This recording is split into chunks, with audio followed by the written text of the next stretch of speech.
আমাদের জন্য অপরিহার্য একটা বিধান নামাজ। আস-সালাতু মিফতাহুল জান্নাহ, নামাজ হলো জান্নাতের চাবি। জোরে কোন নামাজ কি? জান্নাতের চাবি। জান্নাতের এই দুনিয়ার মধ্যে যদি আপনার চাবি থাকে, একটা রুম যদি তালাবদ্ধ থাকে, কথা বলেন ঠিক কি না, ওই রুমে ঢোকার জন্য আপনার কি লাগবে? কি লাগবে? কি লাগবে? চাবি লাগবে, ঠিক কি না বলেন? এই একটা রুম যদি এখন আপনি চিন্তা করেন, আস-সালাতু মিফতাহুল জান্নাহ, জান্নাতের তালাবদ্ধ দেওয়া থাকবে। জান্নাতের যে দরজা আছে এর মধ্যে থেকে একটা দরজা হলো বাবুস সালাহ, নামাজের জন্য একটা দরজা আল্লাহ তাআলা নির্ধারণ রাখবেন। যারা নামাজ পড়বে ওই দরজা দিয়ে একমাত্র তারাই জান্নাতের মধ্যে যাইতে পারবে যারা নামাজ পড়ছে।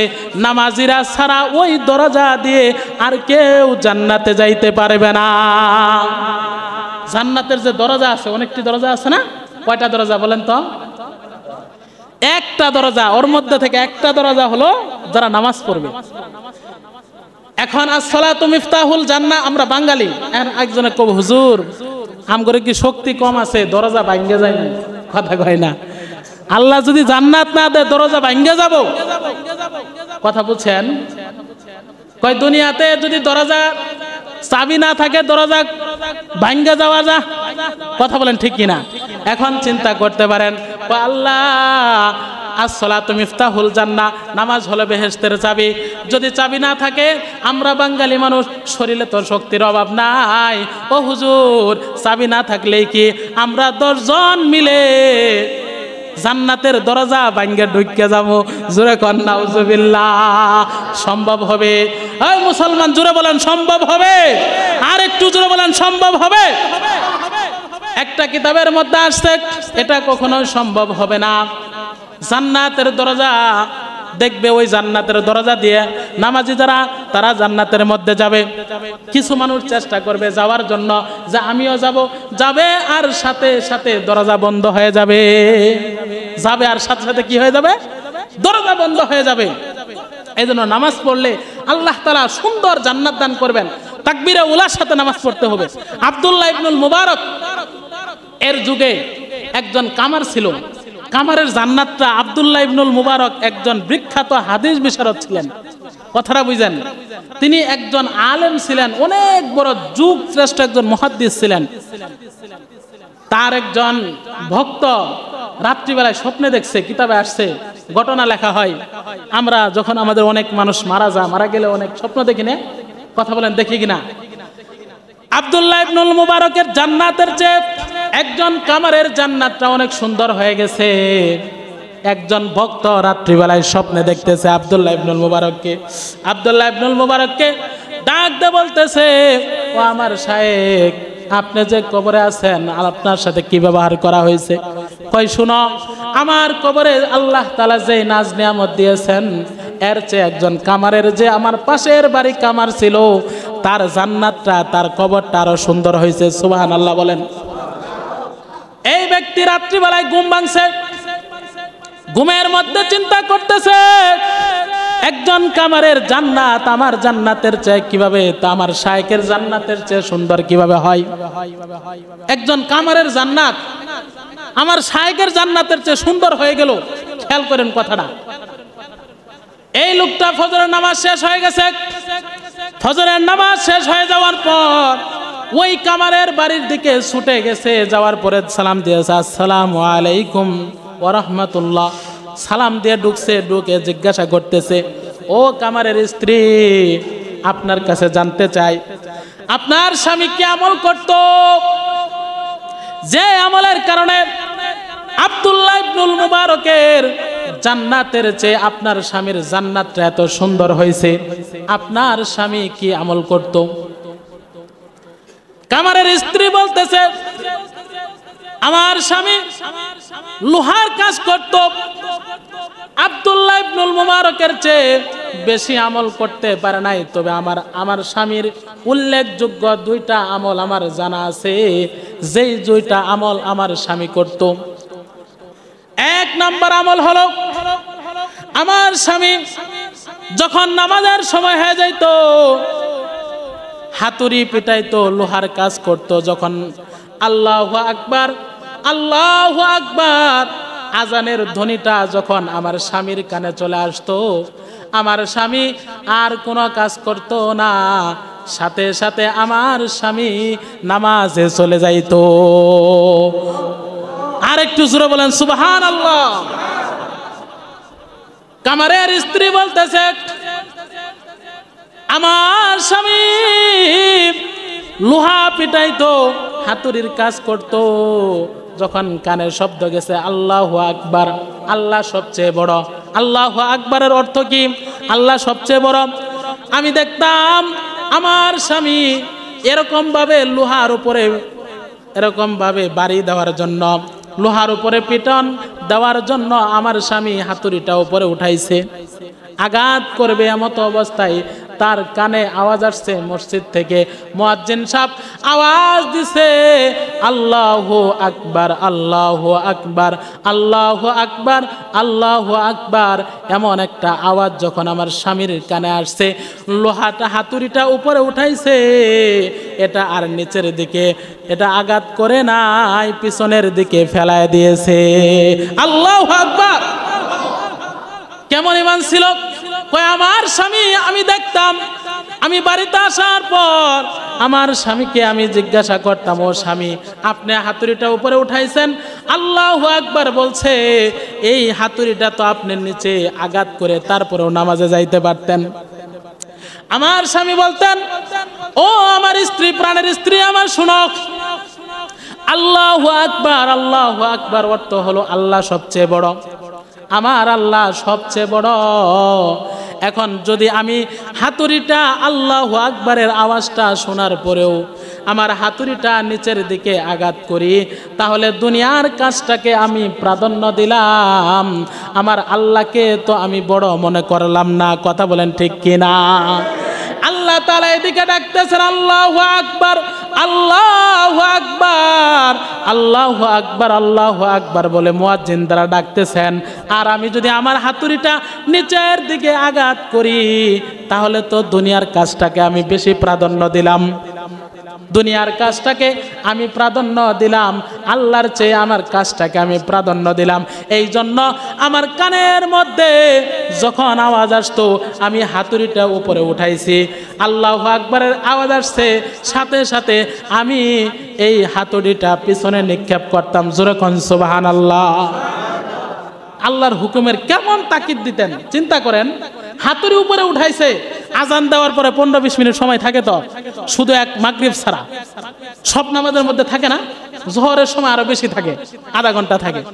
কিন্তু এই কামার আল্লাহ তাআলার হুকুমকে এত মহব্বত করতেন, আল্লাহু আকবারের ধ্বনি কানে গেছে তো সাথে সাথে তিনি দুনিয়ার সমস্ত কাজ ফেলে দিয়ে তিনি মসজিদে চলে আসতেন। যেরকম সুবহানাল্লাহ।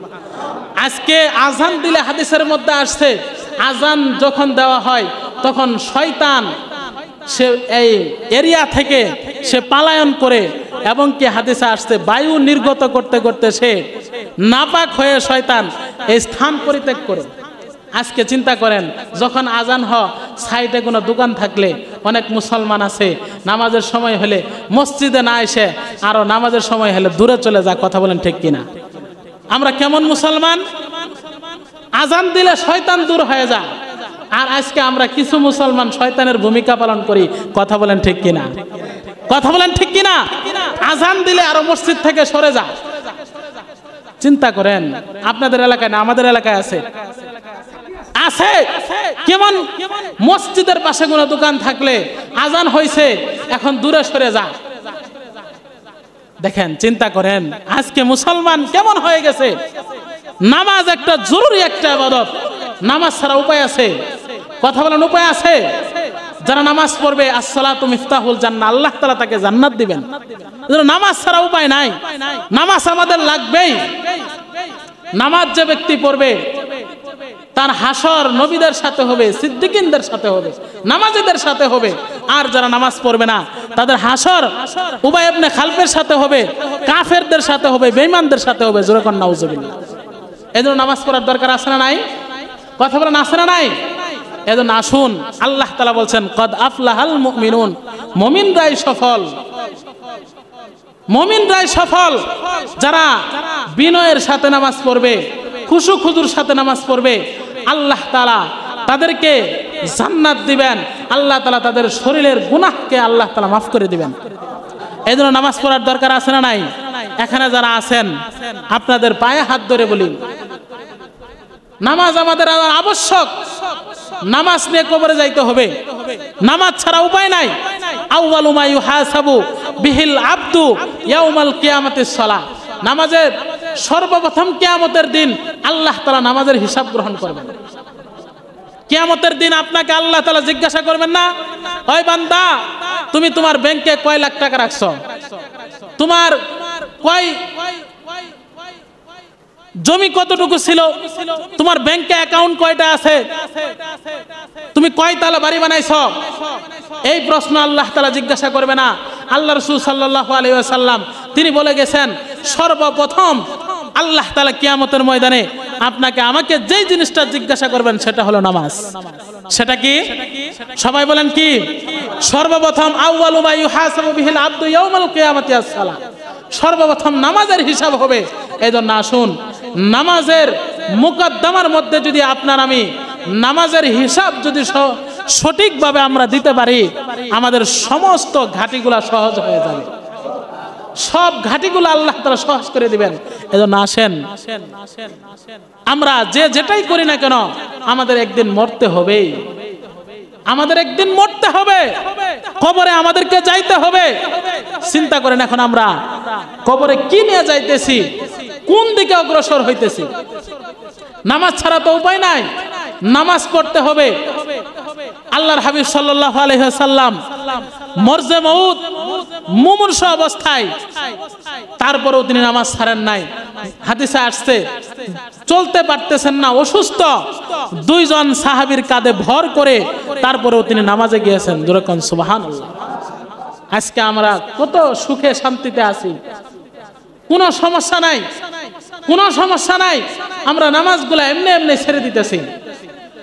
অথচ আল্লাহর হাবিব বলেছেন, আউয়ালু মা ইউহাসাবু বিহিল আবদু ইয়াউমাল কিয়ামাতিস সালাহ। কিয়ামতের দিন সর্বপ্রথম নামাজের হিসাব হইবে। যখন আপনাকে নামাজের হিসাব আপনাকে জিজ্ঞাসা করা হবে, ও বান্দা তুমি ফজর নামাজ পড়ছো নি, আসরের নামাজ পড়ছো নি, জোহরের নামাজ পড়ছো নি, মাগরিবের নামাজ পড়ছো নি, এশারের নামাজ পড়ছেন নি, আল্লাহ তাআলা জিজ্ঞাসা করবে। আল্লাহ তাআলা সর্বপ্রথম নামাজের কথা জিজ্ঞাসা করবে। আল্লাহ তাআলা জিজ্ঞাসা করবে না, ও বান্দা তুমি কয়টা বাড়ি বানাইছো, তোমার ব্যাংকে কত টাকা আছে, তোমার কয়টা ছেলেকে বিদেশে পাঠাইছো, মেয়েকে কোন জায়গায় বিবাহ দিয়েছো, কতটুকু লেখাপড়া করাইছো। আল্লাহ তাআলা এই সমস্ত বিষয় কিয়ামতের ময়দানে জিজ্ঞাসা করবে না। সর্বপ্রথম আল্লাহ রব্বুল আলামিন আপনাকে আমাকে জিজ্ঞাসা করবেন, নামাজের হিসাব হবে। এই নামাজের হিসাবের মধ্যে যদি কোনো ব্যক্তি ঠিক মতো নামাজের হিসাবটা দিতে পারে, আল্লাহ তাআলা তাকে জান্নাত দিয়ে দিবে। যেরকম সুবহানাল্লাহ। আস-সালাতু মিফতাহুল জান্নাহ। আমি এই আয়াত আরেকটা আয়াত বলে শেষ করে দিব। নামাজ হলো বেহেশতের চাবি। হাদিসে আসছে নামাজ হলো বেহেশতের চাবি। নামাজ পড়বেন জান্নাতে যাবেন, আর নামাজ পড়বেন না সাকার নামক দুজকের মধ্যে যাইতে হবে। আল্লাহ রাব্বুল আলামিন বলেন, মা সালাকাকুম ফি সাকার ক্বালু নাম লাকুম মিনাল মুসাল্লিন। সাকার নামক দুজকের মধ্যে যখন দুজকিরা যাবে, জান্নাতীরা যেই সমস্ত ব্যক্তিরা নামাজ পড়ার কারণে জান্নাত পাইছে, তারা দেখবে ওরা আমাদের সাথে বসবাস করত, এক এলাকার মধ্যে বসবাস করত, চাচাতো ভাই, জ্যাঠাতো ভাই, খালাতো ভাই, মামাতো ভাই, ফুফাতো ভাই। কথা বলেন ঠিক কিনা?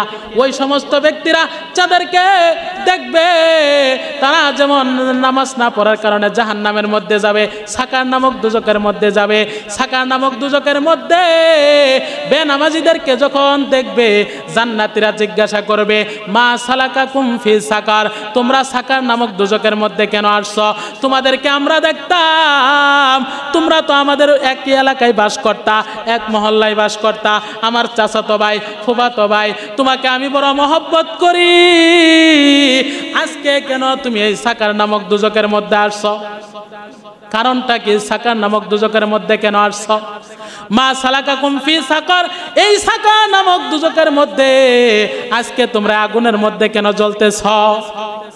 এই যে আগুনের, জাহান্নামের আগুন এমন একটা ভয়ঙ্কর আগুন, দুনিয়ার আগুন ওই জাহান্নামের আগুনের তুলনায় 70 ভাগের 1 ভাগ। জোরে কোন কয় ভাগ? ওই যে জাহান্নামের আগুন আর দুনিয়ার আগুনের মধ্যে পার্থক্য হলো এই দুনিয়ার আগুনের চেয়ে জাহান্নামের আগুনটা আরো 70 গুণ বেশি হবে। জোরে কোন কয় গুণ বেশি হবে? ওই জাহান্নামের মধ্যে লোকগুলাকে যখন দেখবে তারা সাকার নামক দুজকের মধ্যে জ্বলে জ্বলে পুড়ে ছারখার হইতেছে, লোকটা দেখে আফসোস করবে। আসসালাতু মিফতাহুল জান্নাহ, নামাজ হলো বেহেশতের চাবি। নামাজ পড়ার কারণে লোকটা জান্নাত পাইছে। দেখবে তার বাবা নামাজ না পড়ার কারণে জাহান্নামের মধ্যে গেছে, ভাই নামাজ না পড়ার কারণে জাহান্নামের মধ্যে গেছে, তার মামাতো ভাই নামাজ না পড়ার কারণে জাহান্নামের মধ্যে গেছে, পাড়া প্রতিবেশী অনেককেই দেখবে তারা জাহান্নামের মধ্যে গেছে। জান্নাতীরা যারা নামাজ পড়ার কারণে জান্নাতে গেছে তারা জিজ্ঞাসা করবে মা সালাকাকুম ফি সাকার, তোমরা এই সাকার নামক দুজকের মধ্যে কেন আসছো? তারা 1 নাম্বার কথা বলবে, জোরে কোন 1 নাম্বার, তারা বলবে ক্বালু লাম নাকু মিনাল মুসাল্লিন, আমরা এই সাকার নামক দুজকে আসছি 1 নাম্বার কারণ হলো আমরা নামাজ পড়ি নাই। 1 নাম্বার কারণ কি? জোরে বলেন 1 নাম্বার কারণ কি? নামাজ পড়ি নাই। 1 নাম্বার কারণ হলো আমরা নামাজ পড়ি নাই। এই আরো 2-3টা কারণ আছে। ওয়ালাম নাকু নুতইমুল মাসাকিন, আমরা মিসকিনদেরকে দরিদ্রদেরকে খাবার খাওয়াই নাই। ওয়া কুননা নাখুদু মাল খাইদিন, আমরা চুগলখুরি করতাম। আরেকটা কারণ জাহান্নামে যাওয়ার, মানুষের সাথে আমরা দুশ্চর্চা করতাম। 1 নাম্বার জাহান্নামে যাওয়ার, সাকার নামক দুজকে যাওয়ার 1 নাম্বার কারণ হলো নামাজ না পড়া। তারা উত্তরে কি বলবে? কয় আমরা নামাজ পড়ি নাই। তাহলে জান্নাত পাওয়া যাবে নামাজ পড়লে, আর জান্নাত বিপরীত হলো দুজক, আর দুজকে যাওয়ার কারণ হলো নামাজ না পড়া। জান্নাতে যাওয়ার কারণ হলো নামাজ পড়া, আর জাহান্নামে যাওয়ার কারণ হলো কি? নামাজ না পড়া। এজন্য